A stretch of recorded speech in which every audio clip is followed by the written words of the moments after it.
சாமி வரும்போது உடம்புல தெரியும் 10 அறிகுறிகள்.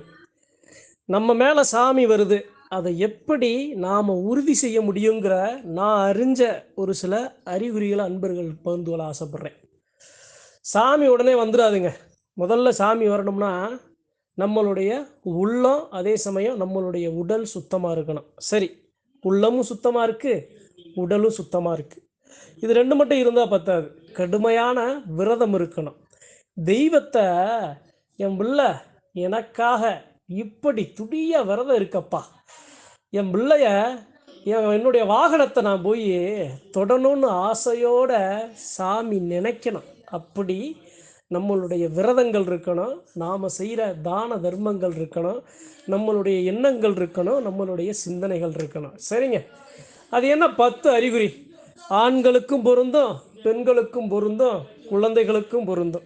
ஏன் குழந்தைன்னு சொல்கிறேன்னா, சப்த கன்னிகள்லாம் குழந்தைகள் மேலே வரும், ஒரு சில பெண் தெய்வங்கள்லாம் குழந்தைகள் மேலே வரும். அதனால சொல்கிறேன். சரிங்க, என்னென்ன அறிகுறி? 10 அறிகுறி என்ன என்ன? முதல்ல சாமி வருதுன்னா ஆண் தெய்வம், பெண் தெய்வம். ஆண் தெய்வத்தோட அறிகுறிகள் வேறமாக இருக்கும், கொஞ்சம் உக்கிரமாகவே இருக்கும். சரி, ரெண்டையுமே கலந்து சொல்கிறேன். முதல் அறிகுறி எல்லாத்துக்கும் தெரிஞ்சது, உடம்பு சிலிர்க்கும். ஏன் உடம்பு சிலிர்க்குது அப்படின்னா, என்னுடைய தேகம், என்னுடைய உடல், என்னுடைய உள்ளம் என் மேலே வர்ற சாமி கூட பேச தயாராகுது. இதுதான் முதல் அறிகுறி. உடம்பு சிலிர்க்குது அப்படின்னா சாமி வந்துருச்சுன்னு அல்ல. ஒரு இடம் இருக்குது, ஒரு இருப்பிடம் இருக்குது, அந்த எல்லையில் சுத்தம் பண்ணதுக்கப்புறம் அந்த தெய்வம் உள்ள நுழையும். அந்த சுத்தமான செயல் என் உடம்புல நடக்கும், என் உள்ளத்தில் நடக்கும்.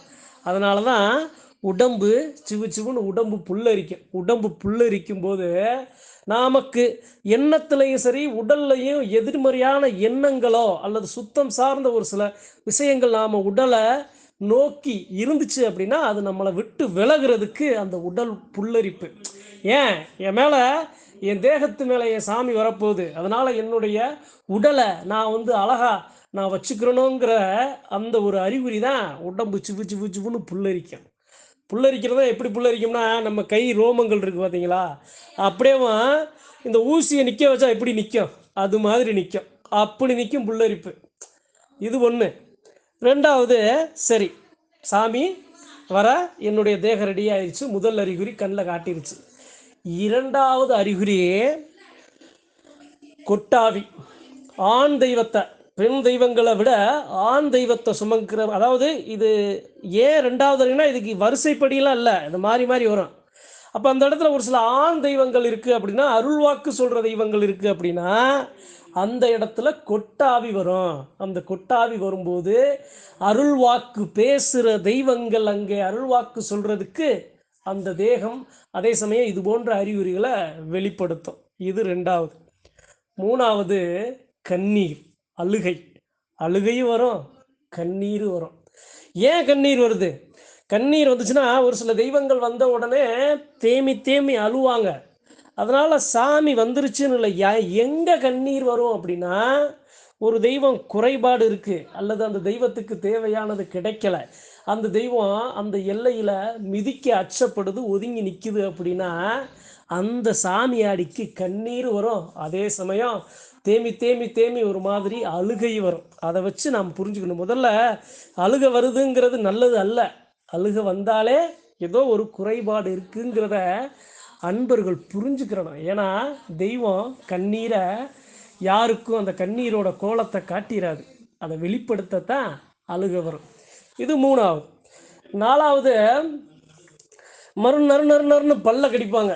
ரொம்ப உக்கிரமான தெய்வம். சுடலமானே, சின்ன பெரிய கருப்பேன், நுண்டி கருப்பேன், அதே சமயம் நுண்டி சோனச்சாமி, அதே சமயம் முத்தையா, இவர் மாசி பெரியண்ணசாமி, கருப்பண்ணசாமி, கருப்பசாமியில் இருக்கிற அத்தனை அம்சங்கள், அதே சமயம் சிவனோட அவதாரங்கள், பெருமாளோட அவதாரங்கள், சங்கிலி கருப்பிலிருந்து என்னென்ன தெய்வங்கள், முனீஸ்வரன், இது போன்று ரொம்ப உக்கிரமாக வர்ற தெய்வங்கள், ஆக்ரோஷமாக ஒரு சில தெய்வங்கள்லாம் வரும். அந்த தெய்வம் வரும்போது அப்படியே பல்ல கடிப்பாங்க. இது நாலாவது. 5வது உடம்பு முறுக்கேறும். எப்படி? உடம்பானது இரும்பா மாறும். எப்பா சாமி வந்துச்சு, அவரை பிடிக்கவே முடியலப்பா, அவர் உடம்பு இரும்பாயிருச்சு. நாங்கள் 4-5 பேர் போனாலும் அவரை பிடிக்க முடியல, கட்டுக்குள்ளே நிப்பாட்ட முடியல, அவரை அவரை அவரை வந்து என்ன சொல்கிறதுன்னா எழுந்து நிற்க வைக்க முடியலை, அவ்வளவு ரொம்ப வேகமாக இருக்குது அந்த சாமி அப்படிங்கிறது. அந்த உடம்பானது நாடி நரம்புலேருந்து ஆதியிலிருந்து அந்தம் வரைக்கும் அந்த உடலில் அந்த முறுக்கேறும். ஆண் தெய்வங்களுக்கு, பெரும்பாலும் ஆண் தெய்வங்களுக்கு. இது 5வது. 6வது குலவ சத்தம். குலவ சத்தம்னா எப்படி தெரியுமா? கல்ல கல்ல கல்ல கல்லன்னு மணி அடிப்பாங்க பாருங்க. பூசைக்கு மணி அடிப்பாங்க, கல்ல கல்ல கல்ல கல்ல கல்லன்னு அடிக்கும். அதே மாதிரி குலவ சத்தம் வரும். அந்த அம்மாவுக்கு குலவை போடவே தெரியாது. ஆனால் சாமி வந்துருச்சுன்னா அந்த நாக்கானது அந்த மணி போல் அந்த குலவை சத்தம் கட கட கட கட கடன்னு அடிக்கும். அந்த குலவை வந்தாலே இன்னொரு வராத சாமியை கூட வர வச்சிடும். இது 6வது. ஏன்னா குலவை வந்து ரொம்ப பெண்களுக்கு ரொம்ப முக்கியமானதுங்க. இது 6வது. 7வது, என் மேலே சாமி வருது அப்படின்னா அந்த இடத்துல கூச்சல் இருக்காது, குழப்பங்கள் இருக்காது, சண்டைகள் இருக்காது, சச்சரவுகள் இருக்காது. ஏன்? அந்த இடத்துல தெய்வம் வாசம் பண்ண போகுது. அப்போ அது எல்லாத்தையும் சரி பண்ணிடும். 8வது, திசைகள்ல இருந்து சவனம். எது மாதிரி சகனம்? அதாவது ஒரு பக்கம் பள்ளி சத்தம், ஒரு பக்கம் குருவி சத்தம், ஒரு பக்கம் இது போன்று உயிரினங்கள், நாய் சத்தம், மாடு பசுமாடு சத்தம், இது போன்று இருக்கிற தெய்வங்களோட வாகனங்களாக இருக்கிற எல்லா வாகனங்கள் அந்த இடத்துல சத்தமிடும். இது 7வது. 8வது, அதாவது ஒரு சில சாமி வருது அப்படின்னா அந்த தெய்வத்தோட வாகனம் வந்து அந்த இடத்துல கரெக்டாக சக்குன்னு வந்து நிற்கும். அது நாயாக கூட இருக்கலாம், குதிரையாக கூட இருக்கலாம், இல்லை அப்படின்னா ஒரு அன்ன பறவையாக கூட இருக்கலாம், இல்லைன்னா ஒரு மயிலாக இருக்கலாம், இல்லை அப்படின்னா ஒரு புறாவாக இருக்கலாம், இல்லைன்னா ஒரு கிளியாக இருக்கலாம். இது போன்ற அந்த தெய்வங்களில் ஏதாவது ஒரு வாகனம் அந்த இடத்துல வந்து நின்றோம். இது 8வது.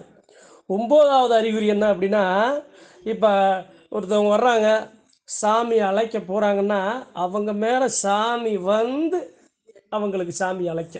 இப்போ நான் இருக்கேன், இன்னொருத்தர் போய் சாமி ஆட போகிறேன், நான் அவருக்கு விபூதி போட போகிறேன், அந்த இடத்துல சாமி அவருக்கு வரலை அப்படின்னா என் மேலே இருக்க சாமி எனக்கு வந்துடும்.